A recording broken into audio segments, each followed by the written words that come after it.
Hello and welcome to Galatta Plus. In this episode, we're going to be talking about Sri Ganesh's Kuruthi starring Atharvaa, Priya, Bhavani, Shankar and Radhika Sharat Kumar. Now, in an early scene, a little girl named Kanmani is seen caring for plants. One of these plants is withered and someone says it's a lost case. The girl says that the strong plants will survive. It's the weak ones that need our help. Later in the film, we get this question. If someone we like commits a crime, should we care about the crime or should we care about the person we like? You think these bits of philosophy will cohere, that they will come together into some sort of roadmap for the film, but it's all very vague. Like the fact that the hero Atharvaa is an atheist. You could leave this aspect out of his personality and the story would be no different.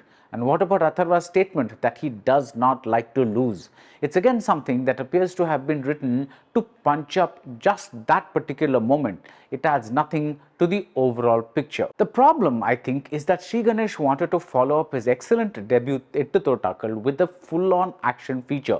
And because Ettuthotakal was also appreciated for its philosophical flavor, he has tried to follow the same path. But that earlier film was slower paced and it had the space to hold these existential thoughts. Plus, the narrative itself was built on these thoughts. But at the fast-paced Kuruthi Aattam, I wished he had ditched the philosophies and just stuck to the characters and to the conflicts. The setting is Madurai, which is ruled by gangsters with barely any cops in sight. Radhika and Radha Ravi play two of the biggest gangsters. Thanks to the character played by Kanna Ravi, Kabaddi player Atharvaa gets involved in this world. Is he a Kabaddi player though? Again, we see a couple of matches, but the inciting incident could have come even without this sport. The film is essentially a series of action set pieces, but there's no emotional glue to bind them together. Priya Bhavani Shankar plays the generic love interest who's unsure about committing to a violent man. Again, none of this is consistent. The friendship between Kanna Ravi and Atharvaa is written too conveniently. You know right away what's coming. Or take Atharvaa's best buddies. They move away from him when he's arrested, but there's no real reconciliation later. We get a child with bad fever, we get a mute mother, there's everything. The only relationship written with an iota of rootedness is the one between Atharvaa and his sister.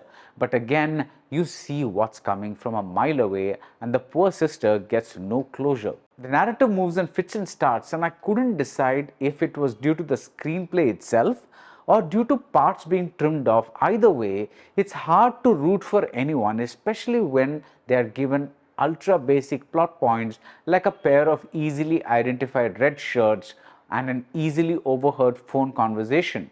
The performances are not bad, but again, more effort could have gone into making the characters unique.